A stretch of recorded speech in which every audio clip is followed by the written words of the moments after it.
I'm on 25th and State, and this is young man. He is butt naked. He has been beaten up. He is very bruised up.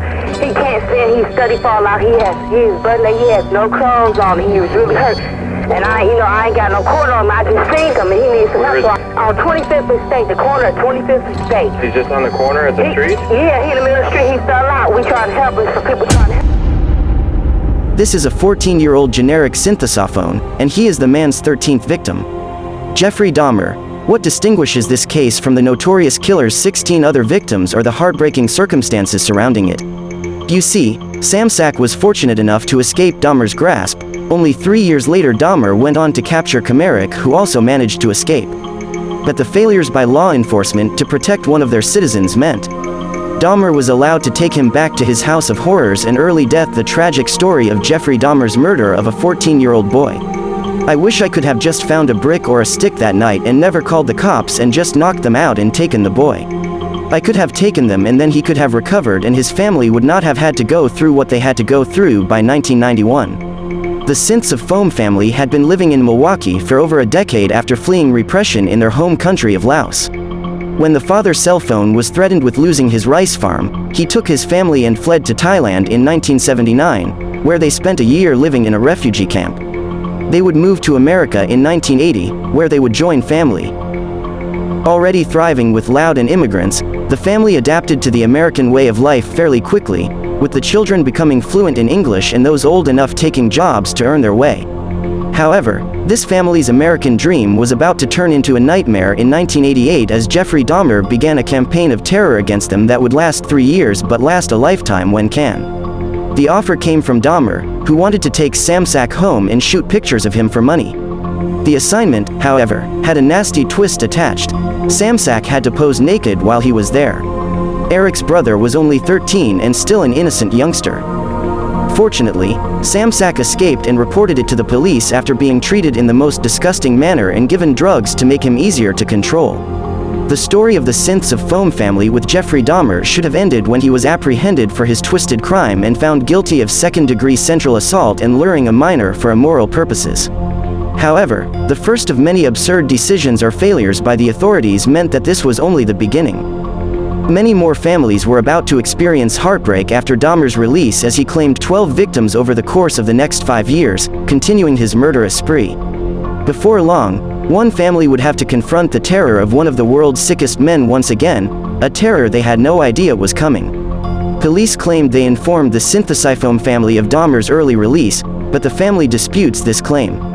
To visit his house, where he would be waiting for Hardy Dahmer. Hardy was invited to Dahmer's house by the killer, who offered to pay him to pose for more images while completely exposed in return. Dahmer gave Tony Hughes drugs, torqued him, and then held him down as his body started to emit a scent. Tony Hughes never had the chance to find out this disgusting secret, though. He drilled directly into Canari's skull and injected hydrochloric acid into the hole, committing one of the most heinous acts anyone can commit against another person. Why did he attempt this at-home lobotomy? Because he wanted to put his victim in a zombie-like state so they would be easier to control. At some point, Dahmer left the house. Eric was abandoned, but, rather of becoming helpless, he still had the mental and physical capacity to flee and seek assistance. In the evening of May 27, 1991, he was discovered on the street by several women, one of whom, Nicole Holchild Rest, was the one who dialed 911. She's right there at the street corner. When Dahmer got home, he wanted his victim back, but just in time, the police showed up, and it appeared that Konerak was saved. The officers on the scene had the opportunity to put an end to the sadistic murder spree once and for all and make law enforcement history, but what they did instead will be remembered. Simply unbelievable. Other things are something. 3 officers and paramedics quickly arrived on the scene. Allegedly, the witness told the police the young man appeared to be the victim of assault and was bleeding from his private area, but no matter how hard he tried, Konerak could not speak properly as the acid in his brain had already caused damage, leaving the officers to either take the word of these 3 witnesses or a man who would later turn out to be a cold-blooded killer but get away with it. It's unbelievable to believe that the authorities on the scene could just disregard what seemed so obvious, but we'll get to the potential explanation for why that would be, because she was merely intoxicated and tying with him. Once again, These officers had the opportunity to stop a serial killer who somehow did not act in the face of some peculiar circumstances inside Dahmer's home. He showed the officers photos of Konerak that he had taken the day before as proof that they knew each other. While they were there, they were unable to escape the peculiar smell in the apartment, a smile, and they should have known to expect death and lots of it.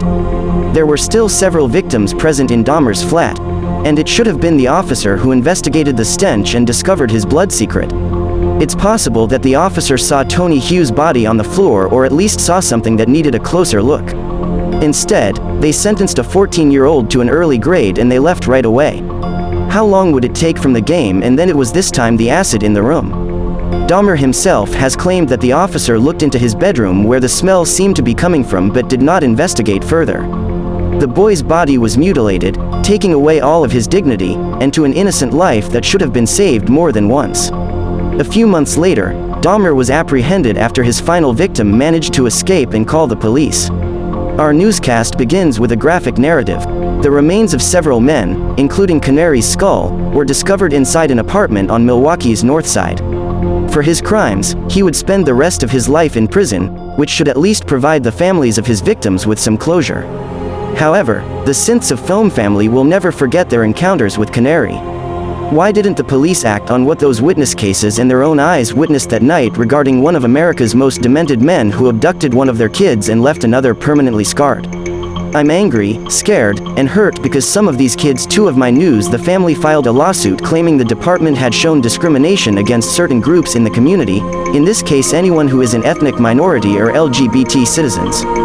They claimed the police didn't listen to the witnesses at the time because of their ethnic background. The officers present were accused of making homophobic remarks and jokes about the couple, which should explain why they showed little concern and left Konerak at the apartment with Dahmer.